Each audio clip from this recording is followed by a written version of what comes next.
I'm here with the legendary Mario Sperry, former Brazilian Jiu-Jitsu world champion, former Abu Dhabi Combat Club submission wrestling champion. It's nice to see you. You always come to Abu Dhabi, but it's always hard to get a hold of you. So thankfully this time we could get an interview. So I'll use this opportunity to get as much as possible from you, as much information as possible.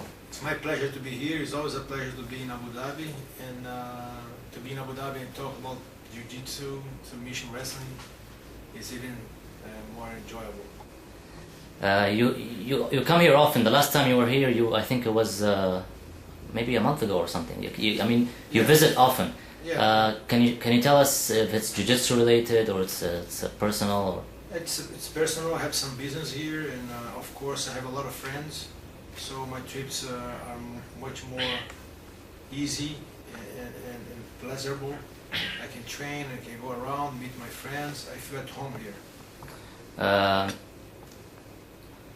Let's talk about the beginning. I don't want to talk about your history because I think everyone knows your history, and you're a legend in the sport. So we'll just move into the Brazilian top team.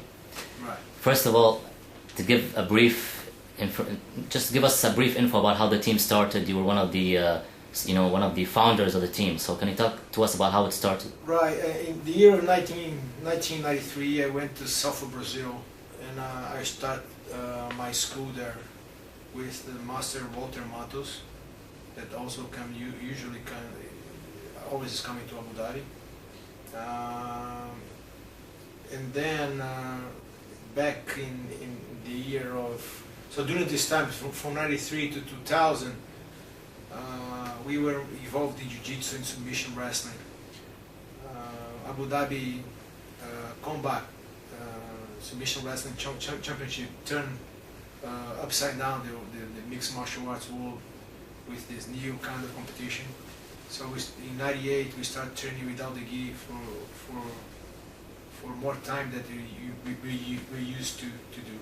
But business are business, and in the year of 2000 I realized that the best money and the best opportunities were in Japan with MMA. And although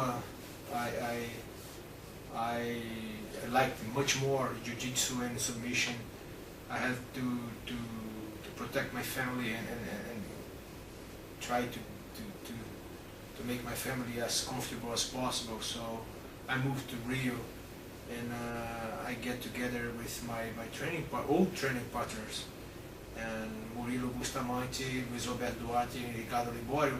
And as our Grandmaster Carson Grace left Rio, Brazil in 1995, and we were by ourselves for 5 years, we decided to open up our own team, and then Brazilian Top Team started as a new organization.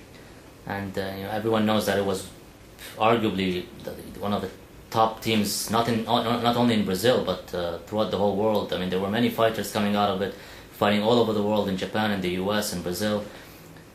The next question is, how did this all end? I mean, Brazilian top team is still there, but a lot of the founding, the veterans have left it. I think everything has a start, and in some point there is an end, right? Like Pride came over and suddenly was finished. Like UFC, they came, they disappeared, now they are back with everything. We don't know what's going to happen in the future. It really depends what you do between the start and the end. You can increase this distance as you work. I think the biggest mistake in Brazilian top team that we were so focused in the professional fighters that we forgot about the base. So when our fighters that we create, like Nogueira brothers and Paulo Filho, Arona, they become really famous fighters, and they decide to go their way by themselves. They kind of left us behind, and we didn't have any other new student to take their places. in this point, I guess,